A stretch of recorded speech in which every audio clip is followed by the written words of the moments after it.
Kenapa Bernas tidak berperanan sekarang? Bernas berperanan, peranannya mengimport dan juga berusaha, dan mereka jenis bukan buat kenyataan akhbar. Kuranglah mereka buat kenyataan. Kita ni sebab orang politik, kita buat sikit, kita nak beritahu kat orang macam arau.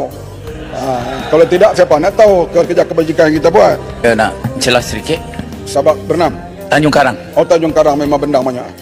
Sebagaimana kita tahu, Bernas telah dipertanggungjawabkan untuk menguruskan soal beras di dalam negara kita sejak daripada diambil alih daripada Lembaga Padi dan Beras Negara.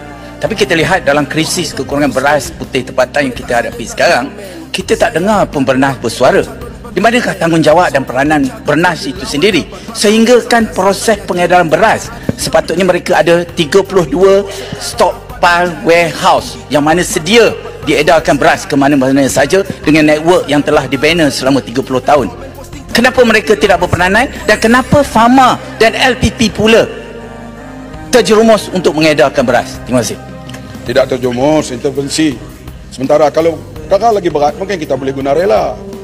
Artinya, kenapa Bernas tidak berperanan sekarang? Bernas berperanan, peranannya mengimport dan juga berusaha, dan mereka jenis bukan buat kenyataan akhbar. Mereka bukan badan politik seperti kita yang banyak membuat, mereka badan perniagaan dan juga terlibat dalam obligasi sosial.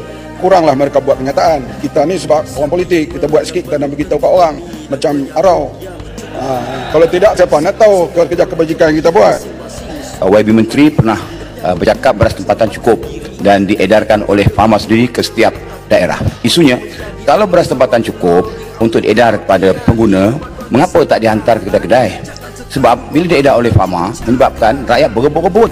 Jadi tak elok berebut nakkan beras. Hantar sajalah ke kedai, ke pasar raya, supaya tidak menyusahkan rakyat untuk mendapatkan beras tempatan. Terima kasih.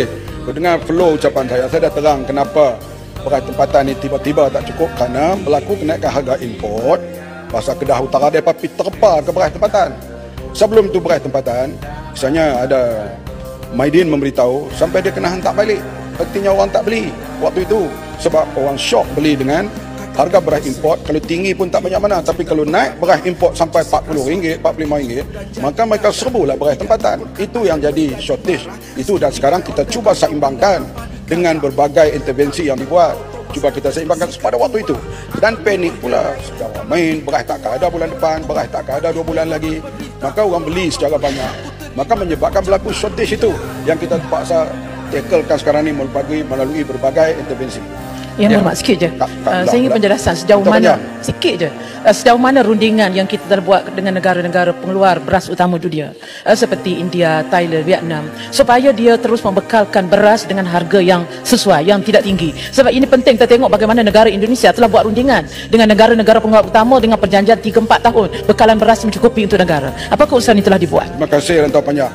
Baru ini mesyuarat Menteri-Menteri Pertanian ASEAN di Kuala Lumpur, saya menjadi tuan rumahnya, dan di antara negara yang memberi jaminan kalau kita hadapi masalah beras sekarang ini, mereka bersedia untuk bertindak segera, iaitu Kampuchea, Vietnam dan juga Thailand.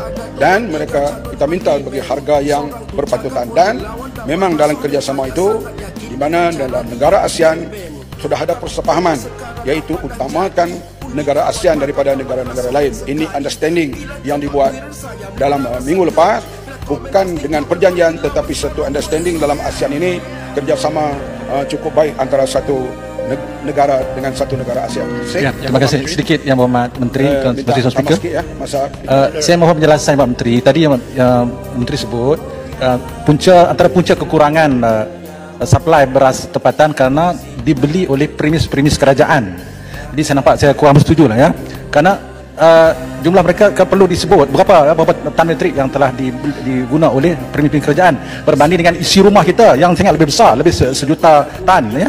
Jadi perlu dijelaskan, kerana kita lihat langkah intervensi kerajaan memberi 400 juta subsidi itu, saya takut tak dapat nak menyelesaikan masalah untuk jangka panjang, dan menyebabkan petani tadi ni yang menuntut supaya ada harga lantai, harga padi 1,500 itu kita tak dapat nak pertimbangkan kerana kekangan keuangan kita. Terima kasih. Saya sebut tadi, selangkah kita nak membanyakkan beras tempatan di pasaran, iaitulah agensi kerajaan tadi kita minta guna beras import. Maka kerajaan membantu atas beras import itu untuk beri kepada agensi-agensi kerajaan ini. lebih kurang lebih daripada 5% yang digunakan beras tempatan di situ. 5% ni kalau masuk dalam pasaran, maka dia akan lebih banyak kepada B40 untuk membeli beras yang RM26 itu. Dalam suasana begini, jangan kita ambil undang-undang, orang kata in our own hand. Kita ada yang jawatan kuasa di tubuh kami, Bahagian Padi dan Beras, PDRM, Kementerian KPDNK, Makis, buat report kepada mereka. Kalau nak serbu apa, biarlah bersama dengan mereka. Tak boleh kita pergi ke mana-mana kilang buat serbuan begitu dan ambil video pula serbuan kita itu. Dan negara kita ni ada peraturan. Ada peraturan supaya kita jangan bertindak di atas undang-undang di tangan kita sendiri. Sebab itu kita tahulah, macam polis nak tangkap saya dulu pun dia kena tunjuk waran dulu. Artinya walaupun dia polis, dia nak tangkap kita, dia kena tunjuk waran. Artinya kuasa mereka kena ada cara nak buat SOP penangkapan dan sebagainya. Begitu juga ketika nak serbu mana-mana tempat, jangan individu pergi buat serbuan itu, sebab kita ada rule of law. Kita kena buat report kepada polis dan kepada jabatan yang saya sebutkan tadi. Dan banyak hari saya cakap secara umum lah. Secara umumnya iaitu mereka minta maaf sikit Ahmad. Pasal saya cek dengan semua pok-pok sini, tidak ada orang yang pergi serbu. Yang kita tengok yang serbu cuma di pihak sana. Ketua Pemuda UMNO yang serbu. Adakah yang tu yang Muhammad maksudkan? Saya tidak mahu menyebut sesiapa. Itu saja. Tapi saya nak cakap secara umum. Sebab kita, misalnya kita tak puas hati apa-apa pun, kita ada saluran-saluran undang-undang. Ini yang kita nak sebutkan di sini. Soal berlaku begah banyak di Arau sebut tu, di Pelangai. Ini intervensi kerajaan Pahang dan sebagainya. Kalau ada nampak penyelewengan, langgar akta pilihan raya, itu boleh buat report. Sebab kita nak pilihan raya, dah pilihan 2 tempat dah ni. Kuala Terengganu dengan Kemaman, kerana berlaku kes rasuah. Jadi itu yang sudah berlaku di Kemaman, dah berlaku di Kuala Terengganu, nak berlaku di Kemaman kerana kes rasuah. Menteri. Jadi kalau di Pelangai ni, kalau ada kes, buat report lah. Menteri. Bukan berlaku rasuah. Ada unsur-unsur rasuah. Kena betulkan tu. Tak apa, SP ada buat keputusan, kena buat pilihan raya semula. Unsur dengan rasuah perlainan. Ada yang dipertua. Yang lain-lain saya akan jawab. Saya menghargai semua pandangan hari ini. Saya menghargai semua. Saya nampak betul-betul ahli parlimen ikhlas betul bagaimana nak menjadikan cukup beras pada masa yang akan datang. Soal berskala besar, teknologi baru, Sabah juga kena pindah akta supaya boleh terima benih daripada Mardi dan sebagainya. Maka kita akan sama-sama melihat jangka masa yang tak berapa panjang, cukup beras di Malaysia ni. Boleh kerajaan negeri kena bersama. 29 bulan ni saya nak pergi ke Besut.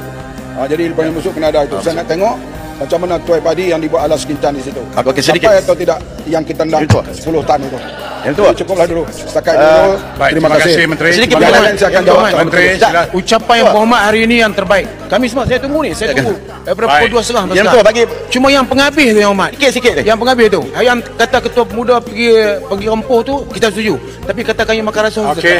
Betul, yang betul. Baik, yang